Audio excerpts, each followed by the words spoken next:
Don't you get it, honey? It's a pun. Welcome to MsMojo, and today we're counting down our picks for the top 10 adult jokes in Wizards of Waverly Place. Oh, it's you. Don't stare at me. Sorry. Dad wasn't kidding. When you improv a spell, you gotta say exactly what you mean. It'd be nice if you pitched ideas rather than problems once in a while. For this list, we'll be looking at all the innuendos on this magical series that weren't meant for the young ones watching. Did any of these jokes take you a few years to get? Let us know in the comments. Number 10. Alex's Pocket Elf. When Alex desperately needs to pass her Spanish class in order to go on a date with her crush, she enlists some magical help in the form of a Spanish-speaking pocket elf to cheat on her test. Justin catches her with the elf, and Alex makes up a weak lie about a retainer to cover for herself, and doubles down when Justin calls her out on it. You don't have a retainer. You don't know what goes in my mouth? Her retort itself could easily be taken the wrong way without context, but what the pocket elf says in response makes the whole scene just feel creepy. What a beautiful mouth it is, señorita! Hearing a presumably adult elf compliment a teenage girl's mouth is just not what we expected or wanted from a Disney Channel show. So what? So what is you're in trouble? Number 9. A horror movie parody. Due to some magical mishaps while trying to sneak into an R-rated movie, Alex somehow finds herself literally in the movie. The totally cheesy horror movie is filled with references to some of the most annoying and unrealistic scary movie cliches, like pillow fights between sorority sisters and girls running right into the showers to escape the killer. Screaming and running towards the masked villain is probably the worst way to stay away from the masked villain. Right. Obviously, nothing actually R-rated happens in these scenes, but they're still clearly paying homage to the horror genre as a whole. Justin, stand up! Forget about me, Alex. Save yourself. Seriously, Justin, just stand up. Okay. These jokes are entirely for the parents who might be watching with their kids, as it's very unlikely that the children watching have seen the types of movies this episode is parodying. I'm just a kid. I don't even know what I'm doing in this scary movie. Me neither. This was all my agent's idea. Number 8. Mistaken Identity. As Justin shares a hug with his vampire girlfriend, Juliet, she remarks that Justin's hand is a little too close to her backside for comfort. Yeah, Justin, your hand's a little low on the hug there. Oh. Always the gentleman, Justin apologizes and goes to move his hand, just as Alex reveals it was actually her touching Juliet with a fake hand. That's just me. It's very odd to see a joke involving that sort of touching on a Disney show, but it's reassuring to see how respectful Justin was in the situation. As for Alex's reasons for making the joke in the first place, after an entire episode of Alex admiring and complimenting Justin's cool new girlfriend, it almost seems like Alex might even have a crush on the friendly vampire. You're awesome. And I don't say that to any of my brother's girlfriends. If that's the case, then that would have been pretty progressive for Disney at the time. Number 7. Justin and Juliet in separate rooms. When Justin asks his dad if he can join Juliet on her family vacation, Jerry Russo is very agreeable to the idea, much to Justin's surprise. Sounds like fun. Juliet's a sweet girl. Stop yelling at me. I get it. Of course, even wizard fathers aren't immune to a good dad joke, and Jerry comes up with a pretty corny one about the two teenagers' sleeping arrangements. Justin, I'm giving you my permission to go away with your vampire girlfriend, as long as you're hanging upside down in separate rooms.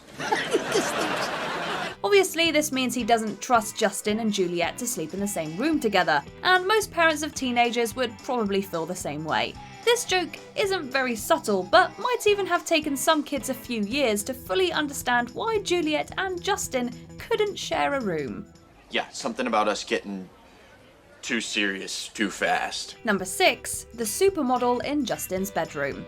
In order to save a prestigious fashion show being put on by Harper's boss, Mr. Frenchie, Alex must bring Justin's poster of fictional supermodel B.B. Rockford, played by Cindy Crawford, to life. She's even prettier in person. Thanks for taking me off your brother's wall. I mean, he was always staring at me. Rockford makes a few pointed remarks about how often Justin stares at her poster, leading us to wonder what exactly he's thinking about while he's staring. Later, when Bibi runs into Zeke and Justin and explains she came out of Justin's room, Zeke proudly high-fives Justin, assuming that she and Justin somehow knew each other. All right, Justin! My room, sweet!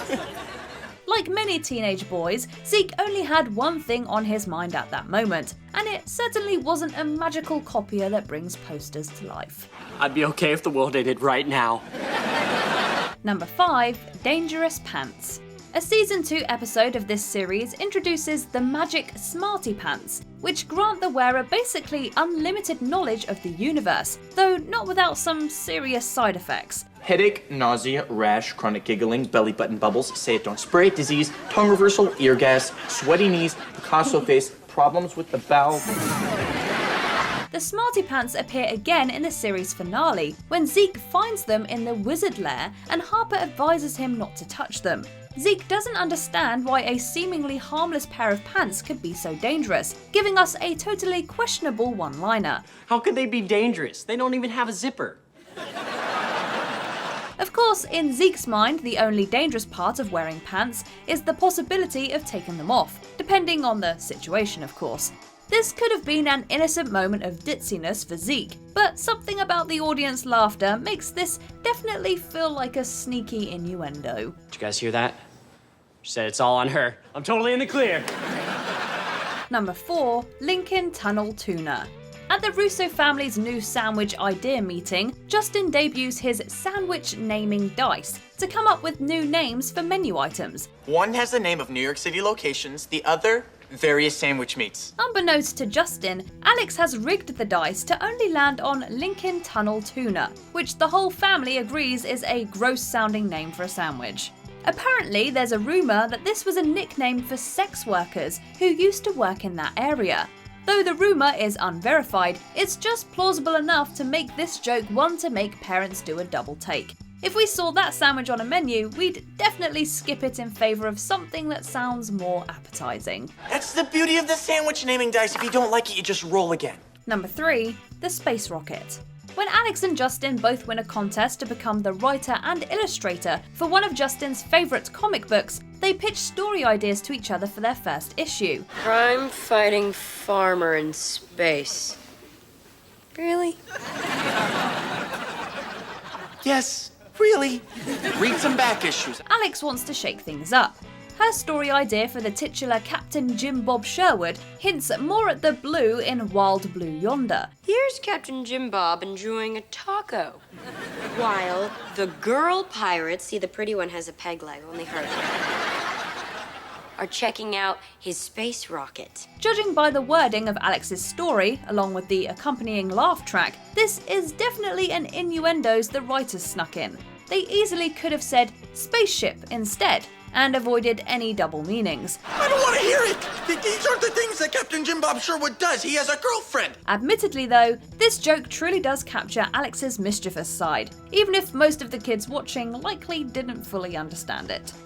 Number 2. Justin's Vitamins. Everyone's gotten a sketchy spam email trying to sell them something, including the eldest Russo wizard Justin, who complains about an abundance of misleading inbox filler. Why don't they just email you the results like they do with all contests nowadays? Because every time I open up an email that says I won a contest, it's really just someone trying to sell me vitamins. The joke is, of course, that Harper walks in moments later and reveals that Justin has fallen for the scam and bought the vitamins. This joke only gets more questionable when you think about what kinds of vitamins they could be. They're not exotic, sir. You can get them on any street corner in New York. One can't help but think about the infamous ads for certain male enhancement pills that are notoriously sketchy and appear often in online spam. Oh, this cannot be good. Could those be the kind of vitamins Justin was shopping for? His embarrassed face certainly makes it seem very plausible. Before we continue, be sure to subscribe to our channel and ring the bell to get notified about our latest videos. You have the option to be notified for occasional videos or all of them. If you're on your phone, make sure you go into your settings and switch on notifications. Number 1. Back scratching innuendo. I need this for when your mom pretends to be asleep and won't scratch my back. When Jerry sees that Max has borrowed his back scratcher, it sets off an argument between Teresa and Jerry over back scratching that sounds like it could easily be about something else entirely. Jerry complains Teresa is always pretending to be asleep to avoid scratching his back, and Teresa is quick to argue back with her own reasoning. Well, I would, honey, if you'd return the favor, but you're all like, done.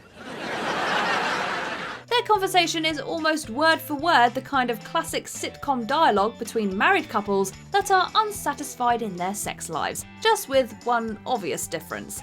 This was definitely a joke just for parents, but now that the kids who watched this show are old enough to get the joke, they'll probably never look at back scratching the same way again. Dad, come on. You know when you scratch a good itch. It's pretty magical. Do you agree with our picks? Check out this other recent clip from MsMojo, and be sure to subscribe and ring the bell to be notified about our latest videos.